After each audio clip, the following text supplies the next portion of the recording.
I'm over the post-apocalypse. I'm over scrappy survivors scavenging supplies in abandoned car parks and office buildings. I'm over jaded urban explorers born after the disaster du jour, joking about dilapidated billboard advertisements from the before times as if they don't know what coffee is. I'm over sepia tones and dusty streets and overgrown vines and corrugated steel shelters and tales of civilization-ending greed, passed down from generation to generation. According to Polygon journalist Ian Walker, Remnant 2, the sequel to 2019 sleeper hit Remnant from the Ashes, was the irradiated straw that broke the two-headed camel's back. Thank Christ they didn't forget to add a sufficient amount of clickbait. Remnant 2 is a Souls-like without the soul. How is a game that pits a dog against Lovecraftian gods so boring? But is a game that pits a dog against Lovecraftian gods boring? I don't know about the last line, but the rest of it is bullshit.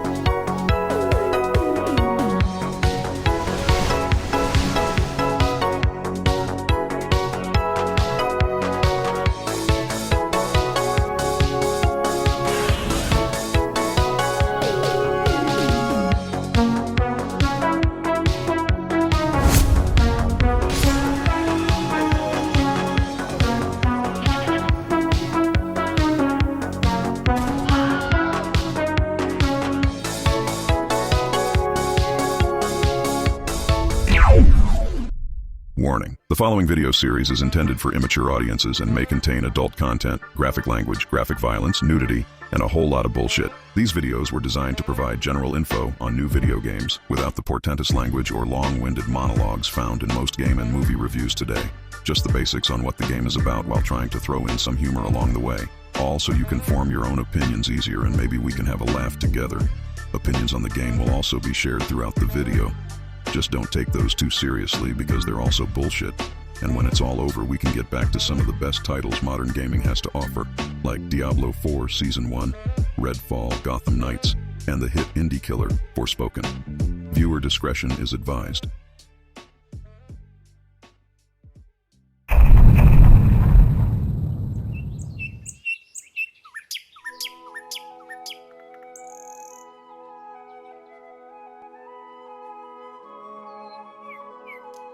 Ah yes, what a beautiful day for a game review. The birds are chirping, the sun is shining, and wait a minute, do you hear that? Why if it isn't my old friend Cowless, and he's playing Remnant 2, the subject of today's episode. Wait, what's this now? You think this means something? That probably has something to do with something. It looks like something from a different puzzle from earlier.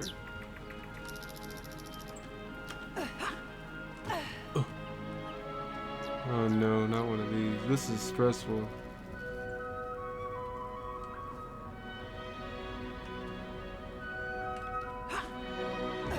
Oh. Ah, how unfortunate. Better luck next time, Cowless. You'll have to try harder than that if you think you're going to... Oh,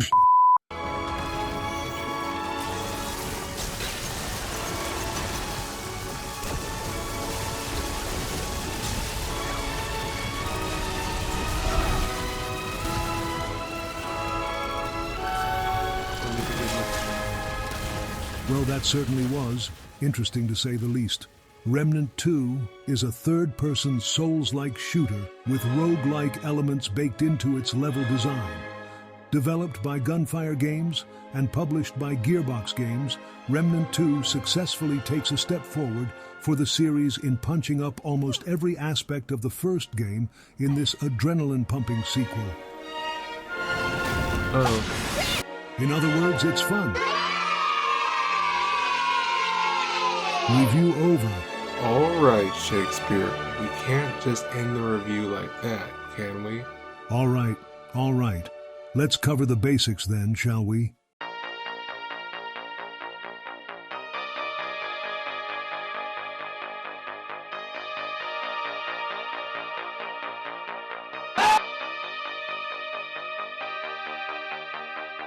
Remnant 2 has 5 worlds, one of which is only accessible after beating the other 4.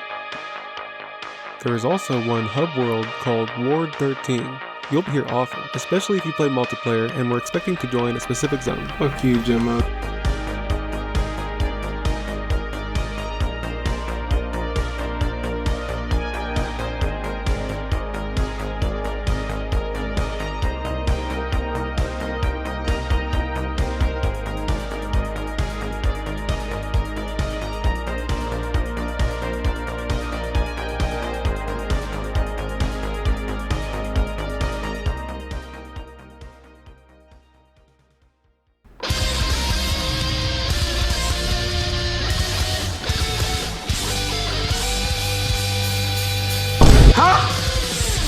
Remnant 2 really nails the combination of randomized and set-piece locations, especially with their boss fights.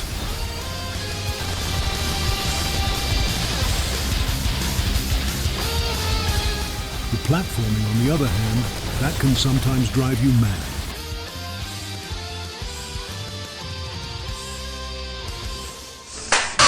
Despite a sentient infection known as the root smothering every level like cobwebs in your grandmother's basement, it's surprisingly easy to tell exactly what world you're in with visuals alone. Unfortunately, unlike your nan's basement, the cobwebs often hold bombs. The bugs and mice are replaced with nightmare fuel, and the bosses do a lot more than chase you around the house with a belt after breaking their favorite china set that hasn't been used since 1986. Otto, are you meting out corporal punishment? Can't talk now, I'm begging a child. Our only real gripe while exploring the world of Remnant 2 was the initial experience in higher difficulties. The large jump in health and damage scaling with enemies from Veteran to Nightmare can intimidate you into farming in your initial hours of the game, depending on what worlds you find first. But after you get good, it's back to business as usual. Combat in Remnant 2 feels really satisfying.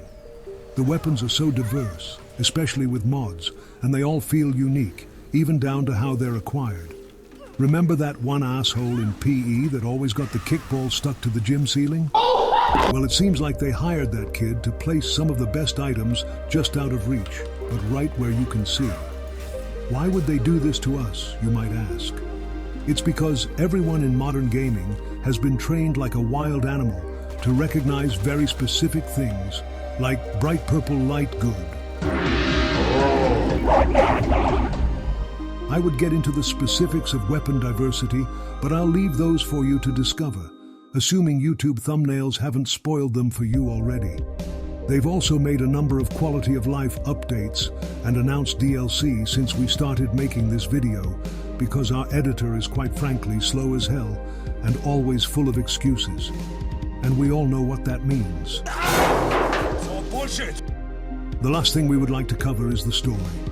Please take this final segment as us just speaking completely out of our arse, because, well, we are, given that neither I nor Cowless have played the first game, Remnant from the Ashes. And so... Excuse me, Mr. Shakespeare. Yes, Senor Warning? Yeah, I think maybe I should handle this part of the review, amigo. Oh, really? And why's that? Wait, let me guess. You've played the first Remnant before? Hell no. You know I'm not a gamer, Shake. I just figured I'd read this part for you to help soothe the gamers you just pissed off by not playing the first game. Hopefully my smooth radio voice can carry us to the end. What do you think, Cowless? Sounds good to me, man. Go for it. Hey, fish face! Lose something? Hey, Scungili!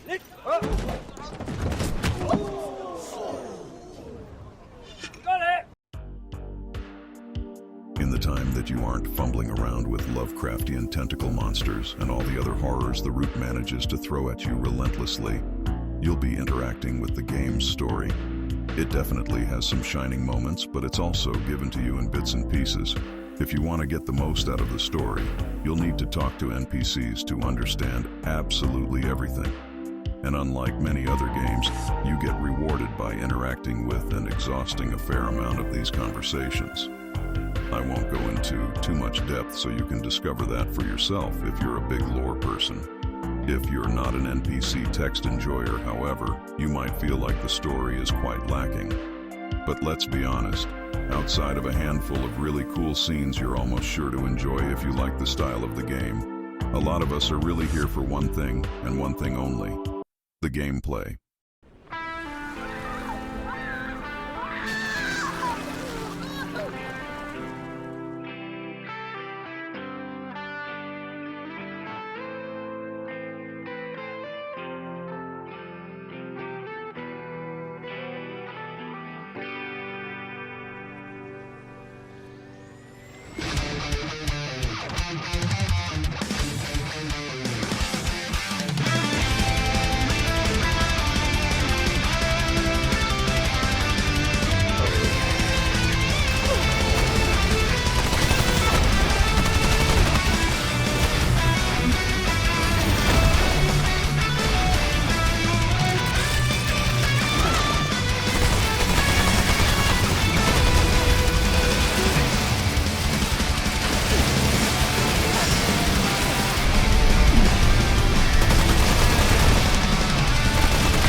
Thank you all for watching. We really appreciate it. Just one more thing, and I think you know what's coming. It would be mighty kind of y'all to subscribe and like the video. Don't go feeling pressured to, though. Making videos is just a passion project alongside the art Cowless does on his Instagram, Cowless2. And it just so happens that he has a website link on there where he's working to promote his first kids book and a new comic, as well as other things like clothing designs coming this fall of 2023. Again, there's no need to buy anything, but if you like what you see, then consider throwing a bone our way if you have the time. Maybe let us know in the comments what we should review next between Armored Core 6 and Starfield. And again, thank you for watching. Till next time, this is Senior Warning, signing out.